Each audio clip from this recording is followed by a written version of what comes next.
أشهد أن لا إله إلا الله وحده لا شريك له وأشهد أن محمدا عبده ورسوله صلى الله عليه وسلم وعلى آله وصحبه ومن تبعهم بإحسان إلى يوم الدين. قال الله تعالى: يا أيها الذين آمنوا اتقوا الله حق تقاته ولا تموتن إلا وأنتم مسلمون. يا أيها الناس اتقوا ربكم الذي خلقكم من نفس واحدة وخلق منها زوجها وبث منهما رجالا كثيرا ونساء واتقوا الله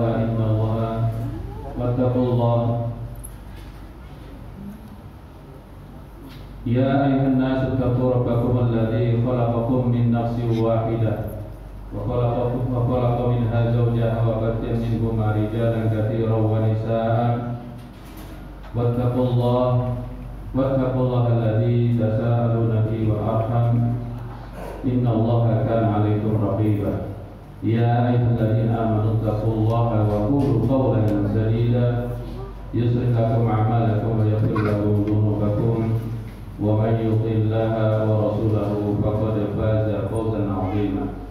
أما بعد فإن أصدق الحديث كتاب الله وخير الهدي هدي محمد صلى الله عليه وسلم وشر الأمور محدثاتها وكل محدثة بدعة وكل بدعة ضلالة وكل ضلالة في النار. Ma'asyiral muslimin jamaah Jumat rahimani wa rahimakumullah. Tentunya setiap diri seorang muslim yang beriman ingin di hadapan Allah Subhanahu wa taala diakui sebagai seorang muslim yang benar-benar beriman. Apalagi di masa-masa akhir zaman ini, di masa zaman yang penuh fitnah, terkadang kita mengabaikan tentang masalah keimanan. Apalagi di masa-masa pandemi seperti ini,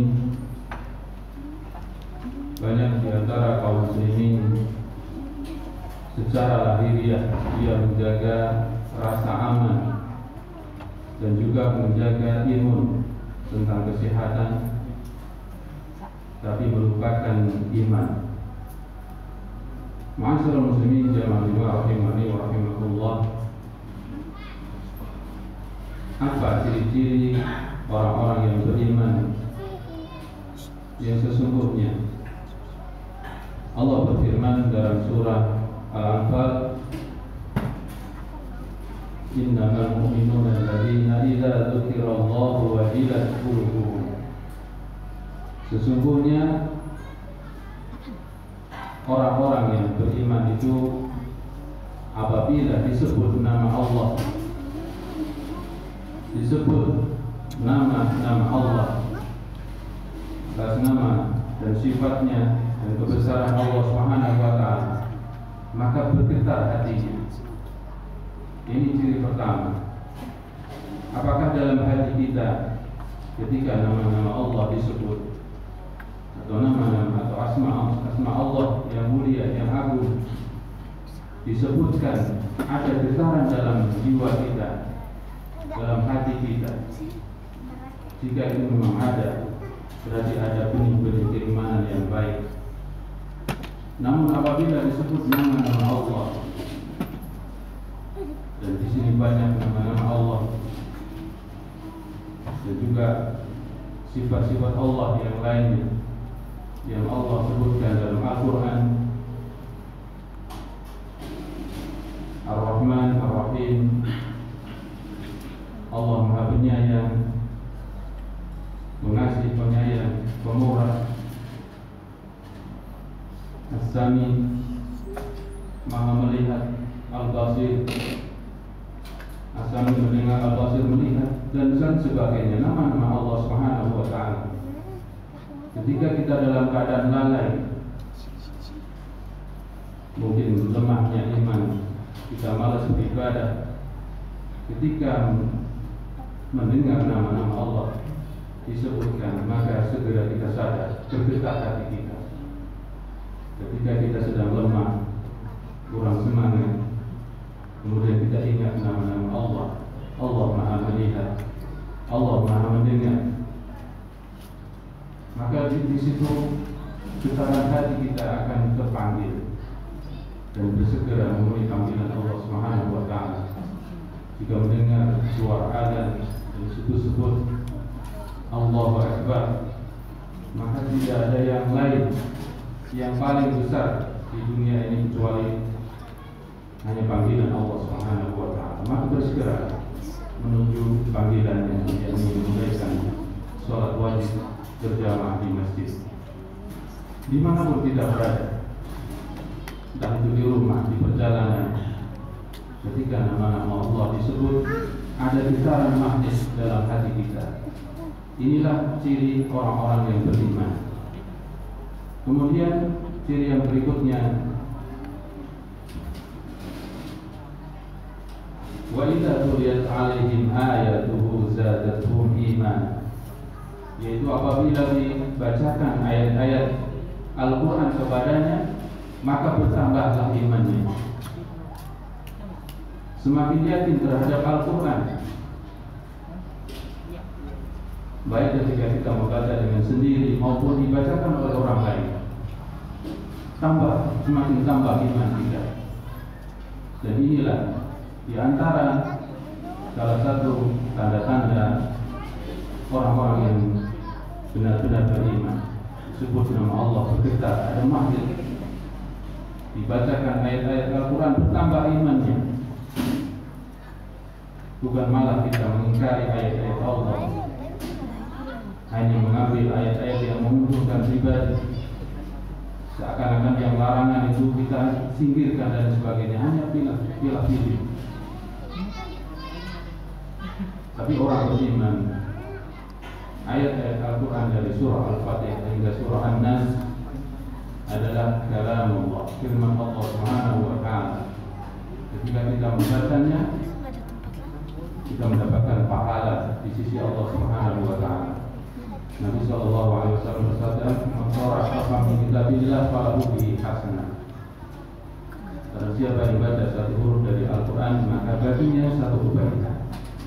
Wal hasanatu bi asli amsalihah, dan satu kebaikan itu akan dilipatkan menjadi 10 kali kebaikan. La aqulu alif lam mim harfun. Aku tidak mengatakan bahwa alif lam mim itu satu huruf.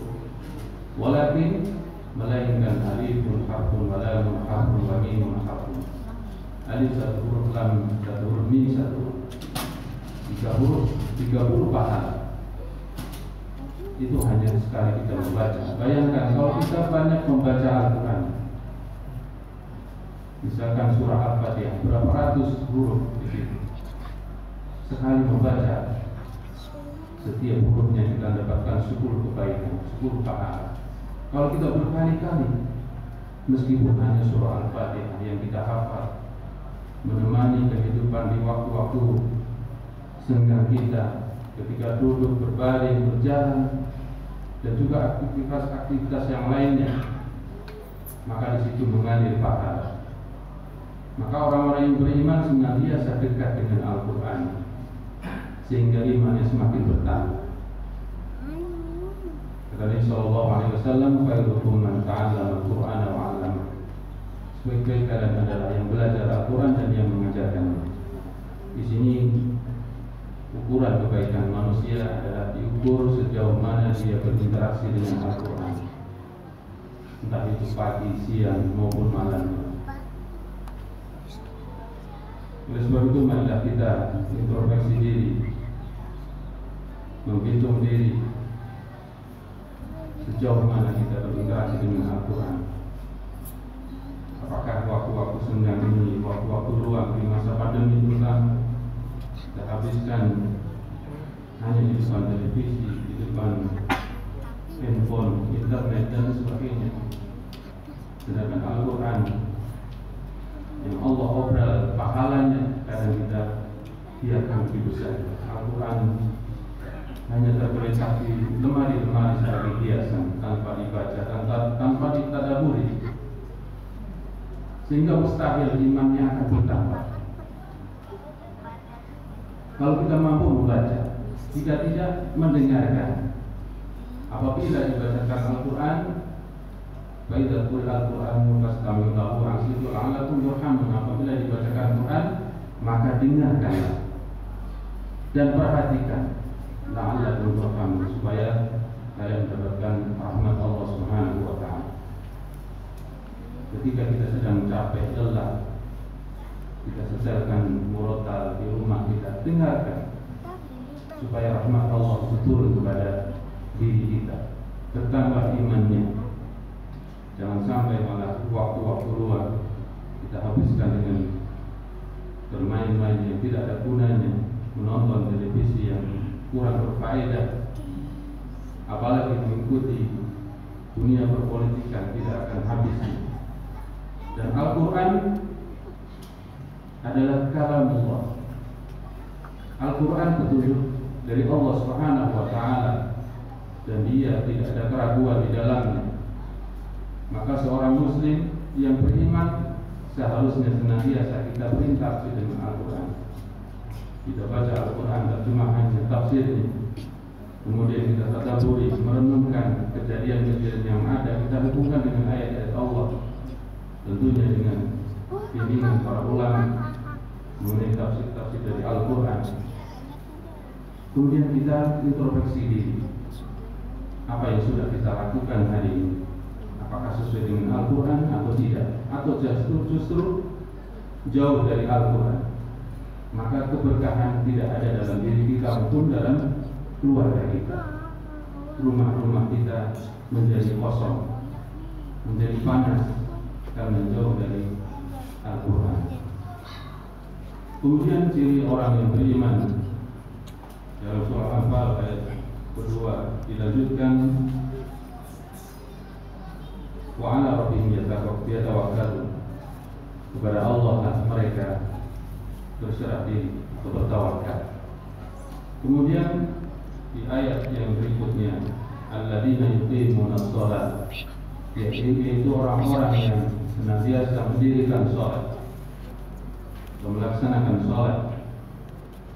Terutama di bulan Rajab ini kita mendapatkan sebuah peristiwa Isra Mi'raj. Nabi kita Muhammad sallallahu alaihi wasallam mendapatkan perintah salat.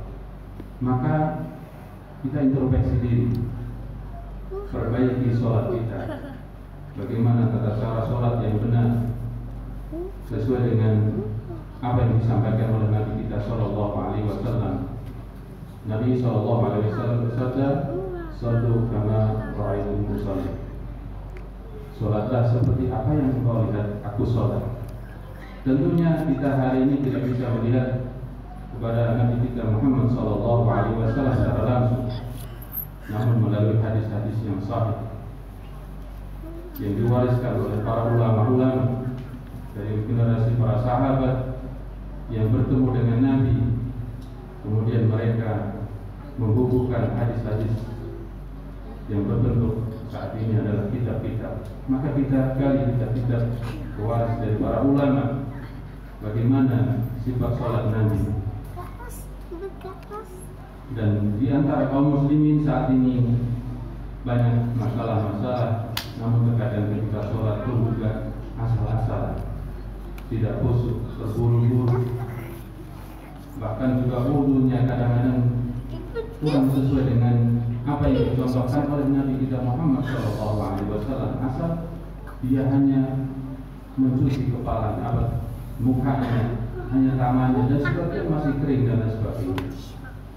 Ini PR buat kita kaum muslimin yang beriman. Apakah kualitas sholat kita yang diawali dengan wudu yang benar, apakah sudah sesuai dengan apa yang dicontohkan oleh Nabi kita Muhammad SAW? Dan ini senantiasa kita terus belajar untuk memperbaiki sholat kita, karena ini ciri salah satu orang yang beriman. Kemudian wa mimma razaqnahum yunfiqun, dan yang menginfakkan sebagian rezeki yang kami berikan kepada mereka. Berinfak yang lebih afdal terutama adalah untuk keluarga dan juga kerabat terdekat kita, baru kepada orang-orang lain yang membutuhkan. Di saat-saat kita lapang mungkin kita bisa memberikan banyak infak, Namun di sisi sulit seperti sekarang pandemi ini, dan ini pertarungan iman, apakah kita tetap berinfak di jalan Allah atau justru semakin pelit? Maka disinilah diuji oleh Allah Subhanahu wa Ta'ala menunjukkan siapa sebenarnya orang yang beriman yang sesungguhnya. Apakah dia berinfak atau tidak atas yang Allah berikan rezeki kepada mereka. Ulaika humul mu'minuna haqqan. Mereka itu adalah orang-orang yang benar-benar beriman. Lahum darajatun 'inda rabbihim wa maghfiratun wa rizqun karim. Mereka akan memperoleh derajat tinggi di sisi Allah Subhanahu wa Ta'ala dan ampunan serta nikmat dari Allah Subhanahu wa Ta'ala. Mudah-mudahan kita ini termasuk orang-orang yang disebut oleh Allah dalam surah Anfal ini. Senantiasa bergetar hati kita jika Allah Subhanahu wa Ta'ala, bersandar hanya kepada Allah Subhanahu wa Ta'ala. Apapun kondisi manusia, apapun kondisi kita berserah diri kepada Allah Subhanahu wa Ta'ala. Kemudian kita senantiasa melaksanakan sholat. Kualitas sholat kita harus lebih baik dari kemarin. Yang tidak sesuai dengan contoh dari Nabi kita Shallallahu Alaihi Wasallam kita tinggalkan. Kita mengikuti bagaimana cara Nabi sholat, dan juga senantiasa kita berinfak di jalan Allah, baik dalam keadaan lapang maupun sempit. Mudah-mudahan kita termasuk orang-orang yang dijaga iman kita hingga akhir hayat kita. Amin ya rabbal alamin. Aku qouli hadza wa astaghfirullah li wa lakum. Dini kulli wa kafa billahi shahida. Asyhadu an la ilaha illallah wahdahu la syarika lahu wa asyhadu anna Muhammadan abduhu wa rasuluhu sallallahu alaihi wasallam. Inna Allaha wa malaikatahu yusholluna 'alan nabiyyi ya ayyuhalladzina amanu shallu 'alaihi wa sallimu taslima. Allahumma shalli 'ala Muhammad wa 'ala ali Muhammad